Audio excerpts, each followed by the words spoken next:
David, thank you very much for your time, and we've got the opportunity to see a new scene from Detroit Become Human with Kara, of course.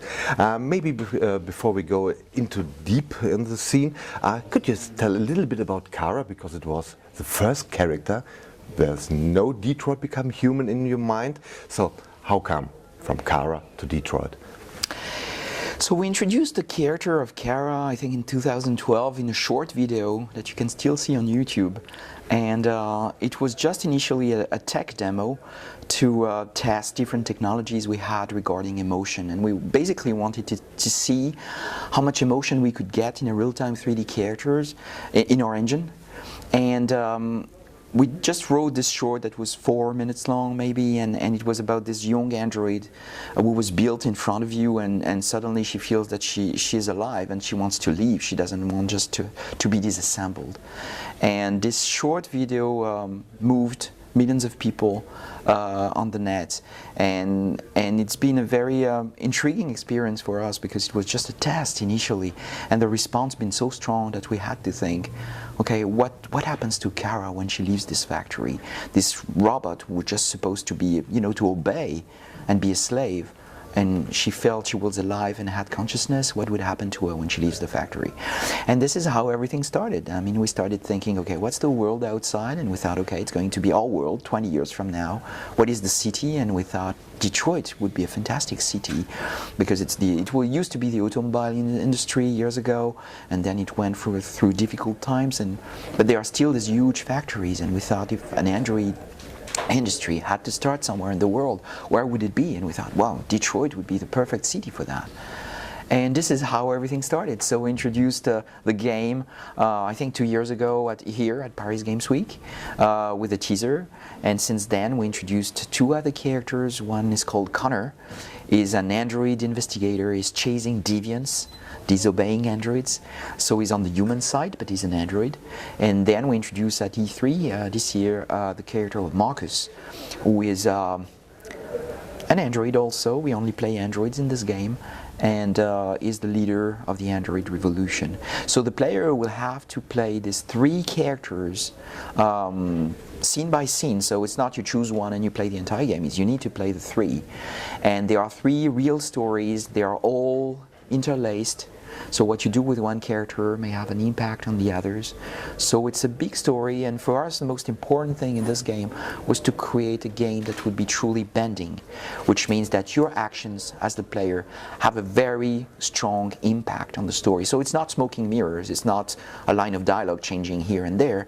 There are entire parts of the story that you can see or miss. There are characters who can be alive and help you or disappear very early. All this depending on your actions. And of course, all your 3 characters can die, so you'd better be careful. That would be my next question. I answered 20 questions. Wow, no, that's so perfect. So from Motor City to Android City, and the new scene we see not only Kara, we see a little bit from downtown Detroit.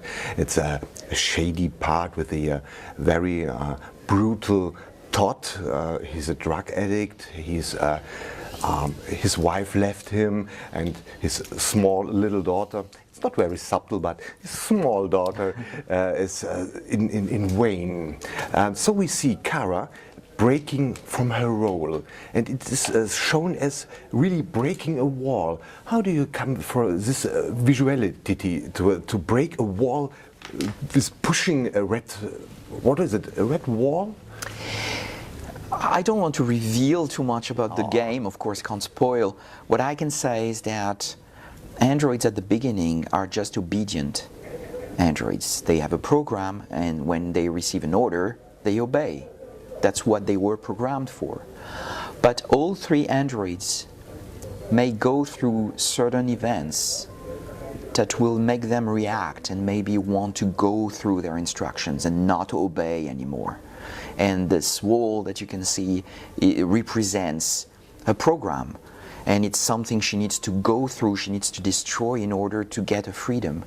But being free asks many questions. I mean, when you have a program and you know what you have to do, you just need to obey, you don't need to think, it's a very easy situation. Sometimes also for human beings, but certainly for androids. But here, when you decide to disobey and think by yourself and make your own decisions, it becomes a much more challenging situation. Okay, you're free now, what are you going to do? You're in charge, there's no one anymore to tell you what to do. And this is really what the story of Detroit is about. And we see that's not only one, two or three, there's a lot of different choices with a lot of tree-like things to do in the whole scene. We saw two different outcomes. No, the outcome was the same. Kara leaves with Alice, but one time Todd is dead and one time Todd is not dead. So is Todd a character who will appear later on or not? Does the murder or the killing of Todd changes the story? So there are, again, I don't want to spoil everything, yeah, a little bit. But what I can say is that the actions that you make in the game have consequences. So sometimes they are short-term, sometimes it's within the scene you will do something that will affect another event in the scene. Sometimes it's cross scenes. For example, there's the possibility to find a gun in the scene, but you can only find it if you did something in the previous scene. So there are cross-scene consequences, and some actions have very long-term consequences. So if Todd is alive, who knows if you may meet him again or not, but this is how the game is built. It's really like, pay attention to all your actions because they will have a consequence. Right. Will the player get the chance to replay every scene, or have you do one game?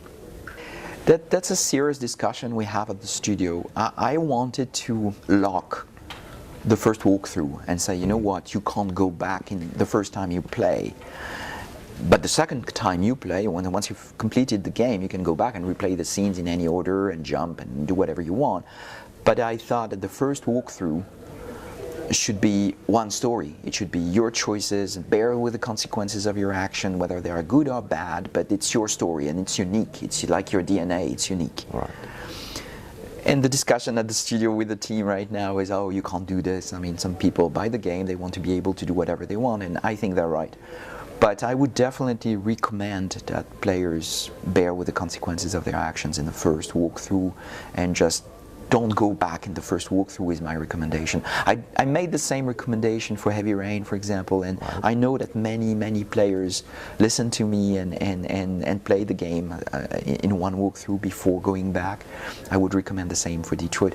Of course, you can go back and replay any scene in the order, and if you don't like one scene, you can replay it and see a different outcome. We have time for one more question. One more question, that's right. Oh, just one more question. I have thousands, of course. Sorry. But okay, let's talk about dead androids.